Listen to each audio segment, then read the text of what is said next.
Thanks so much for joining us for this health special, Uniquely Healthy You. Today we're celebrating stories of people who are health survivors and superstars. They're overcoming unique challenges or changing the medical field for the better.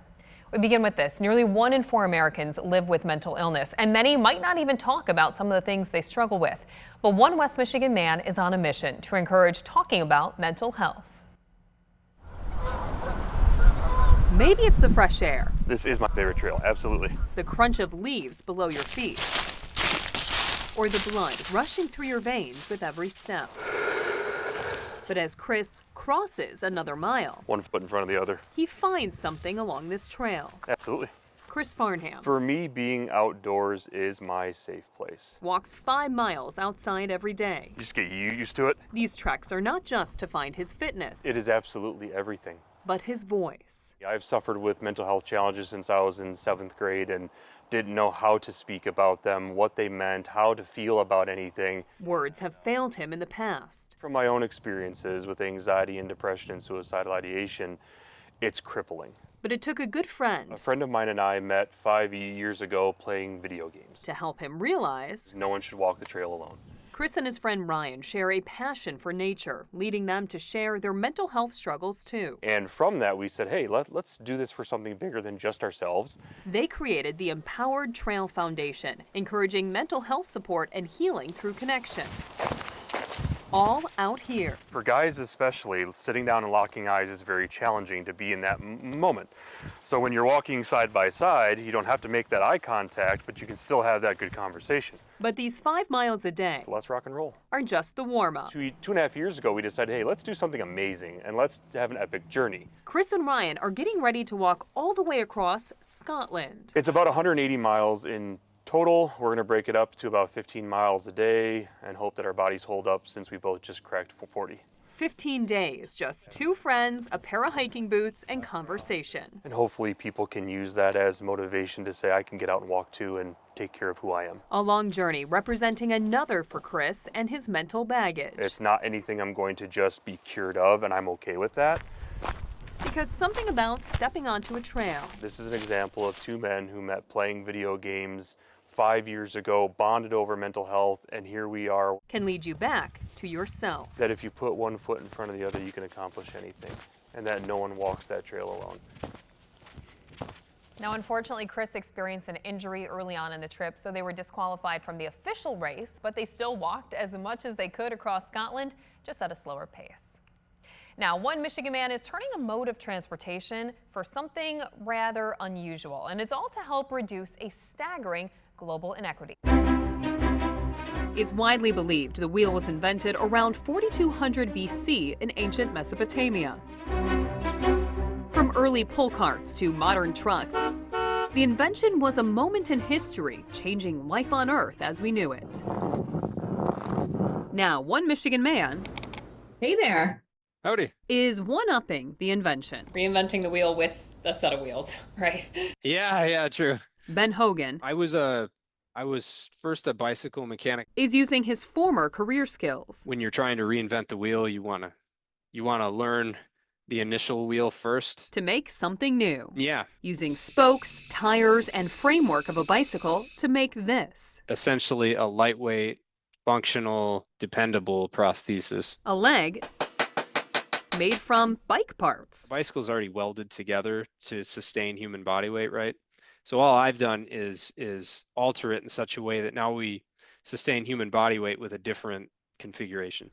But why? Aimed at solving a global issue that so far nobody in my profession has been able to hit on the head. Worldwide, 9 out of every 10 people who need assistive products like a prosthetic do not have access to one. That's for a lack of availability, trained personnel, policy, and of course, the high cost. But there are bicycles laying all over the planet that could be configured and implemented in such a way to hopefully help that population. Hogan is now a prosthetist working for Mary Free Bed Rehab Hospital. He's made bike legs for 2 patients. So far, so good. But eventually we got to the point where he was walking good enough. He was walking in his yard with it. And the socket is custom made out of a wicker basket. I had to learn how to weave. So it's part of the process. The foot, the wheels with a rocker connected with spokes to the seat frame. This is where the seat would go. And the seat post is right here, right? So I can change the height of the prosthesis by adjusting the seat post. Maybe he's not actually reinventing the wheel. My hopes are high. More like reinventing the purpose of the wheel. I hope that it serves as a gigantic paradigm shift in the prosthetic world But he hopes his work sparks a chain reaction. when I'm 80 or something to look back and to say that I at least tried. He's also working with Michigan State University engineering students to teach others how to make those bike legs. Well, coming up next, colon cancer diagnoses are trending younger. Hear the story of a woman overcoming her cancer mile by mile. In the past few decades, doctors have been diagnosing more people under the age of 55 with colorectal cancer. I spoke to one of those people, a young cancer survivor, and her doctor. When the going gets tough, Kate Barch gets going. I became a runner at the age of 40 because I like to achieve goals. Running takes a certain kind of mental toughness, You know, I'm a 5-hour marathon runner, but I get it done. but so does this. I was training for the Chicago Marathon when I was diagnosed. In 2022, Kate was on a girls' trip to Charleston. That was the first time I was unable to eat. My body was just kind of rejecting food at that point. Back home, she had a CT scan. And that's when the 5-centimeter tumor was found. Diagnosed with colorectal cancer at 44 years old. But remember, I was bound and determined to kind of show cancer who's boss. Kate always crosses the finish line. We're off to the races at that point. Within a week, she had surgery to remove the cancer. He removed 13 inches of my ascending colon and 66 lymph nodes. Tests after surgery found tumor DNA, so Kate began chemotherapy. I lacked energy. I was very tired. At 44 years old, Kate was just 1 year shy of the recommended age to begin colon cancer screenings. I am not what people typically perceive as the stereotypical colon cancer patient, but that's really a misperception. Lately, doctors are seeing a concerning trend. Patients under the age of 55 are, over the last several decades, have increased in the incidence of colorectal cancer. That's Kate's doctor, Randy Meisner, at Corewell Health. We think probably a component of environmental toxins are contributing to this increase that we're seeing. But the truth is, we don't fully know. Back with her feet on the ground, Kate is 2 years cancer-free. It feels really good. Yeah. But first, Chicago 2023. Yeah. she had to have her redemption race. I crossed the finish line and I broke into tears. To come out on the other side, still feeling like I was still there. There we go. Kate now embraces the run Colon cancer is often not spoken about. to help others cherish the finish. I know that I can make a difference. And Dr. Meisner says it's an extremely treatable cancer in its early stages. Those with average risk should begin colonoscopy screenings at age 45, which was lowered from age 50 in 2021. In 2023, we brought you the story of Stacy Carr, a West Michigan mother with a severely disabling pain condition. It's actually rated as the most painful condition. It's called the suicide disease because most people will commit suicide over not having correct treatment. Then again, last year we showed you how a highly specialized surgery, a new kind of prosthetic leg, helped ease a great deal of her pain. I met up with Stacy once again as she gets ready for her next challenge. Much like life, Ready, set, go. running comes with phases. Moving from standing still to lightning fast. There. Stacy Carr is also moving through phases in her life, End of recovery and the beginning of living. which feels finally really good to say. It's been a long time. Yeah. 18 years ago, at just 19 years old, Stacy fell down the stairs, crushing her foot and ankle. She developed a severely disabling pain condition called CRPS, which eventually led her to amputate her left leg. Life was challenging until So good. So healthy and strong and able. she had a surgery last year for a new prosthetic called osseointegration. It doesn't come off and basically serves as an extension of her own bone. Now I'm able to do anything. Nearly a year since her surgery. I have never been a runner. I'm a swimmer by nature, so it's crazy to like it. Stacy is gearing up for her first 5K race. Because when I went there and I was like, I'm going to do it in a year, he was like, give yourself 2. No. No. Working with her physical therapist at Mary Freebed Rehab Hospital, Faster. There you go. she's training for the Limb Loss Awareness 5K. For me, it's to prove that I can. From the recovery phase Running is hard mentally. to the living phase. I need to do that for myself. The next phase, crossing the finish line. Being able to run through something, knowing that one foot in front of the other, whether it's running a race or it's just improving every day, is the mental part of running for me. Still to come, you need to get your eyes checked. How these 2 doctors are changing primary health care. Coming up. In May, Nurses Week is celebrated to recognize the contributions of nurses and the challenges they face every day. I was there for a special moment when NICU nurses reunited with a young patient. Here's a look at their happy thank you. Most people will tell you, She's got a big personality. for one who seems so small, She loves to climb and run around. 3-year-olds seem so strong. Yep, tell her she can't do it and she'll prove you wrong. But Danielle Vanderwall was once one of the smallest babies the nurses at Trinity Health Grand Rapids have ever seen. Around 22 weeks when I got COVID, she stopped moving. Delivered at 25 weeks, Danny was only 1 pound, 1 ounce. For her parents, Jacob and Laura Vanderwall, Horrifying. Terrifying. she spent 128 days in the NICU. It's very rare that a baby that sick and that small makes it. But Danielle We didn't even know she was going to live through the night. is so strong. But even the strongest players need a team cheering them on. Yeah, we were in a really cruddy position and it was really awful and mentally it was a lot, but they did a lot to make sure that we were okay. It was the nurses who made the tough days a little easier. I remember her, looking me in the eye and being like, please take care of my baby, please take care of her. And I was like, I will do everything I can. And for the next 4 months, that's what I did. They are amazing. Now, 3 years later, a reunion with the team. Who helped make sure this little girl Such a peanut. grew up big and strong. You don't remember, but when you were first born, I was the first nurse to take care of you. I took you down to the NICU. And you were just 1 pound. You were about this big. And you were itty bitty. Oh my gosh, she's so big and so grown. We had a lot of fun together watching you grow up. It's definitely emotional, yeah. You take care of, this fragile, tiny baby that, fought hard to live and to be where she is today. A thank you for a small part of these nurses' careers. We couldn't have done it without them. You really couldn't. That left a big impact on this family. It's my job and it's my passion and it's what I love. It's such an honor, I think. It's honoring to have played such a small part in her life.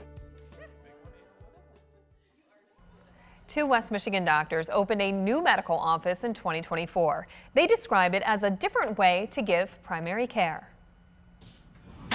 At a checkup, Anything tender there at all? the doctor listens to your heart, your lungs, And I'm gonna have you take some deep breaths in and out for me. all parts of you, to make sure you're well. But at this doctor's office, Doing all right? All right, good. you might want to get your eyes checked Yeah, let's go to 3. because you'll be seeing double. We are twin sisters. Doctors Laura and Jana Battenberg are primary care physicians. I think it started back with our grandfather, who was a family medicine physician in rural Iowa, and he always wanted one of his grandkids to go into medicine. Sounds like Grandpa got a 2-for-1 deal. And we went for it. Yeah. Through college, grad school, and med school at Michigan State University of College Medicine, So yeah, we did that all together. Jana and Laura had each other.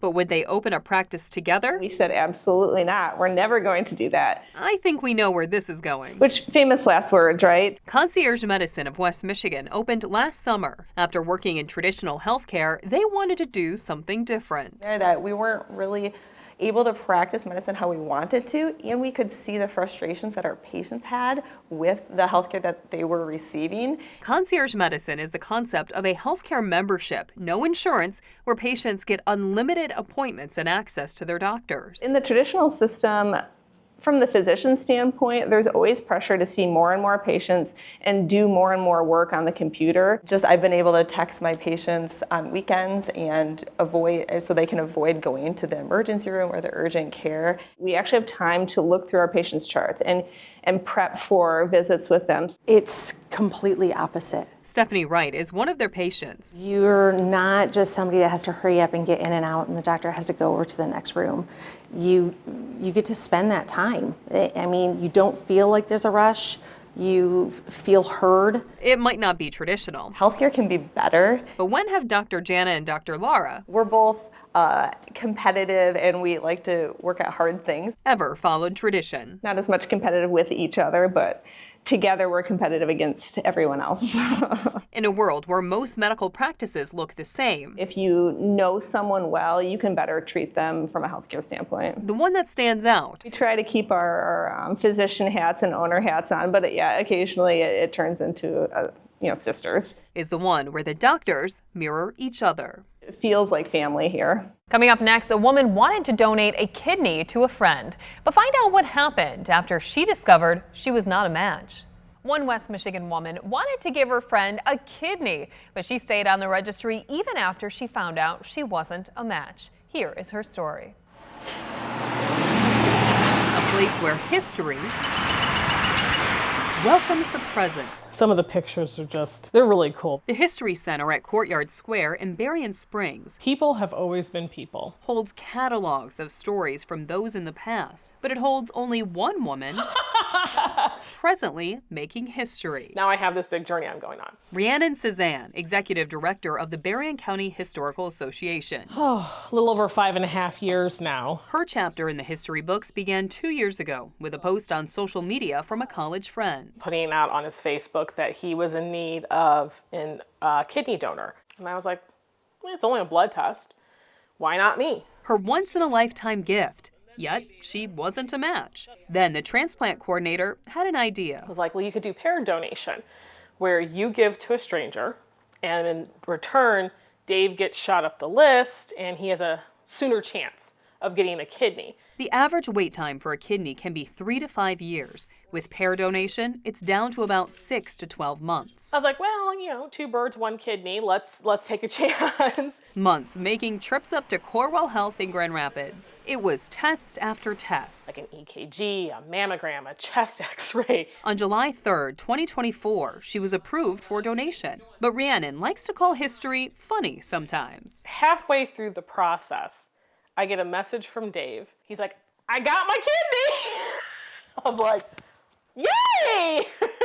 She could stop the process. Her job was done. But this was not where her story ends. Somebody out there needed my help. Rhiannon was placed on the National Kidney Registry. Just a week later, she was matched. I was told that my recipient's a 33-year-old male. She doesn't know the recipient of her kidney. It's revealed only 6 months after surgery. But she does know this. He made it through surgery with flying colors, and there was no immediate rejection of the organ. I'm thinking if he's 33, there's a huge chance he's probably married with kids. His spouse gets to be a spouse again instead of a caretaker. He gets to be a dad again to his kids or to his dogs, right? Maybe he's a fur dad. 3 months past the surgery, Rhiannon is back dissecting the past. So this is all of our archives and collections. But don't call her a hero of this story. And to me, it didn't seem like even if she is, a big deal. Rhiannon might know a thing or two about history. There was attempted transplants as far back as ancient times. How humans have strived to learn more decade after decade. And then the first successful transplant was a kidney transplant in the 50s. All those stories of the past, leading to Rhiannon making a choice to help a total stranger. 130 years worth of work so that one person has a chance. And the rest, as they say, is history. We as a humanity continue to take risks to better the world around us, even if we ourselves don't survive that risk. I mean, I think that's humanity at its finest. And thanks so much for joining me for this special edition of Healthy You. You can find more stories and specials right now on 13+. Download on your TV and watch for free.